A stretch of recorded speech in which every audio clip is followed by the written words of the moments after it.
Hey there, South Mississippi. Chief Meteorologist Eric Jeansonne here, and we're gonna just kind of address the elephant in the room, the potential for maybe some wintry weather next week. I know if you've been monitoring social media over the last several days, it kind of seems like that's all there is to talk about is the potential for wintry weather across the southeast.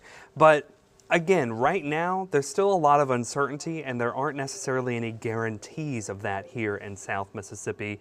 But there have been models that have been hinting at that potential.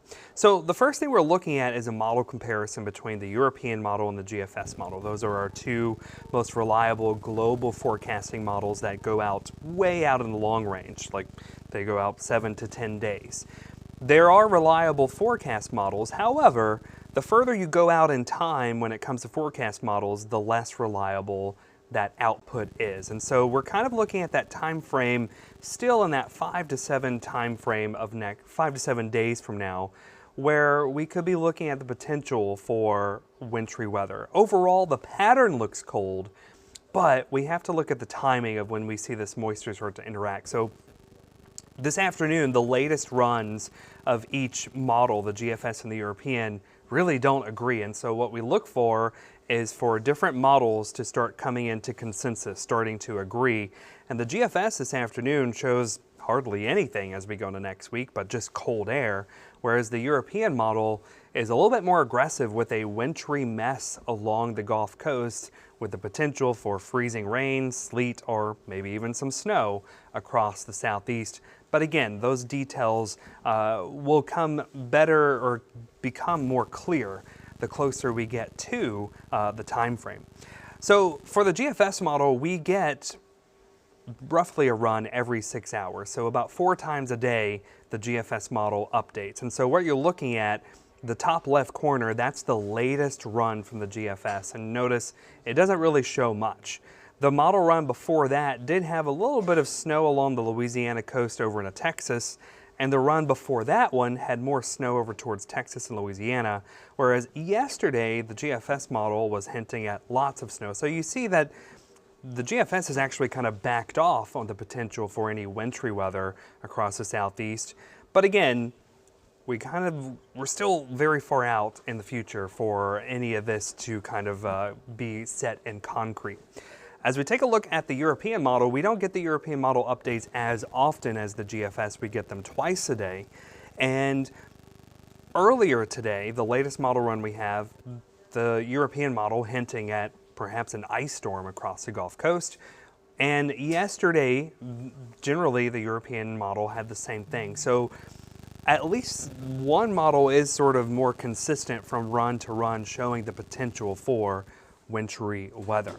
Overall, we are confident that it is going to be much colder. The pattern favors much colder temperatures as we go into next week. We could be looking at pipe bursting freezes even along the coast beginning Sunday night, Monday night, Tuesday night, possibly into Wednesday night. So it will be another extended period of below normal temperatures. Again, there's still a lot of inconsistency with models on whether or not we get any type of frozen precipitation. As far as the timing of this cold front, looking at the timing, Friday night going into Saturday morning, looks like we could be looking at some scattered showers and thunderstorms. Models are a little bit faster with clearing those showers and storms out of the picture. So Saturday may be wet to begin with, but by the early afternoon, most of the rain moving on out. It's not until Sunday morning that we see the Arctic cold front roll on through, and it's going to be much colder. So Saturday looks like a warm day, temperatures in the 60s and 70s across South Mississippi. But as we go into Sunday, our temperatures will struggle to make it out of the 40s. In fact, our temperatures may gradually fall once we get towards lunchtime tomorrow, or Sunday. And by Monday morning, we're looking at wind chill values perhaps in the teens. So that wind combined with temperatures in the 20s and 30s is going to put wind chill values in the teens by Monday morning. It certainly is going to be very cold. But tonight, we are tracking some showers moving across the area.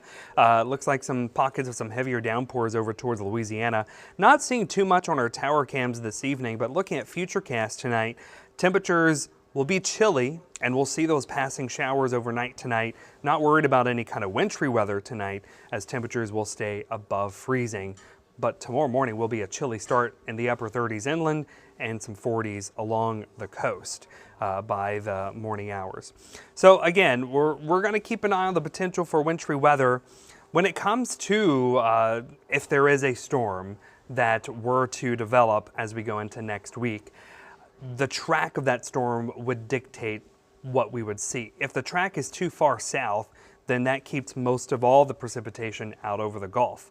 If the track is just along the coast or just south of the coast, then that would put us in the sweet spot of keeping us in the cold sector of the storm, and we could see the potential for wintry weather.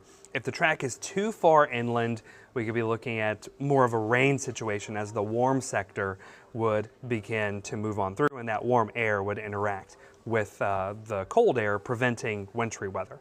So looking at the 7-day forecast, again, we have a brief warming trend up into the weekend, but by the time we get to Sunday, that Arctic air arrives and it's going to stick around for most of the week.